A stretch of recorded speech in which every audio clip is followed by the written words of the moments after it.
Okay, let's unpack this. We are diving deep into a really crucial piece of broadcast technology today, Mm. the AIDA Imaging HD-NDI-MINI.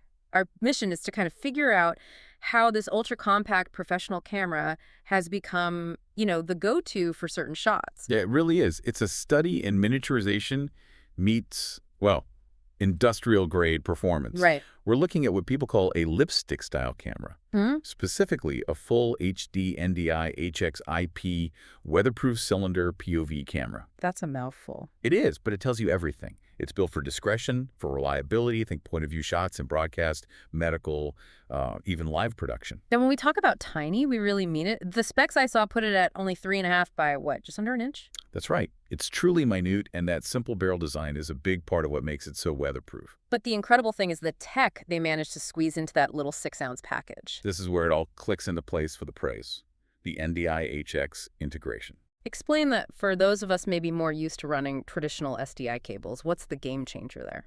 Simplicity. I mean, it just simplifies everything. The camera pushes out high-quality video up to 1080p 60, low latency, all over an IP network. And the critical detail is the connectivity, right? It's just one cable. Just one, a single RJ45 Ethernet cable.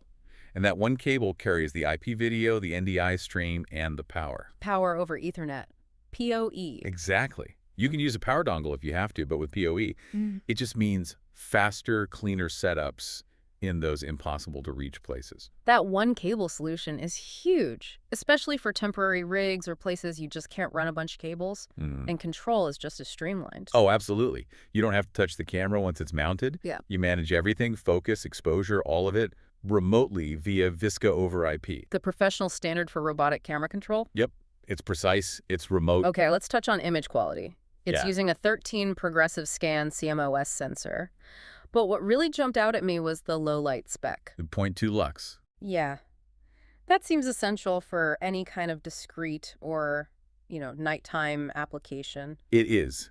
And that capability, plus the fact it uses a standard M12 lens mount. Oh, so you can swap out the lenses. You can. It Yeah. ships with a good 4mm HD lens, but you can customize it for super wide shots or, really tight zoomed in shots if you need to. Okay, so let's shift gears, because this is the part of the source material that I found really surprising. Let's talk about the economic context. Right. The price. The price is currently listed at $450. Yes. And that price tag is a fascinating signal about global supply chain pressures on this kind of specialized hardware. Go on. The source material is very explicit about this.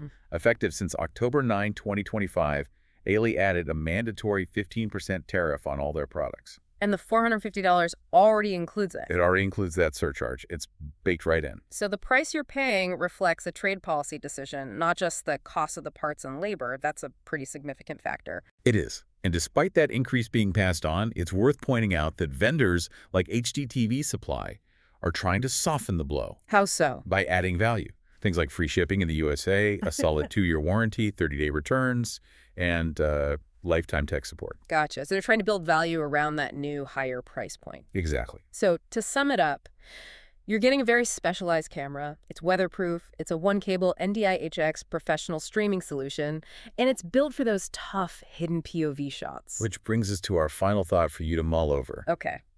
When a critical professional piece of hardware like this has a 15% tariff permanently built into its cost, a measure that was effective in late 2025, what does that signal to you about the future? About the stability and the reliability of the global supply chain for all this specialized broadcast tech? It feels like geopolitical costs are hitting the production world's bottom line.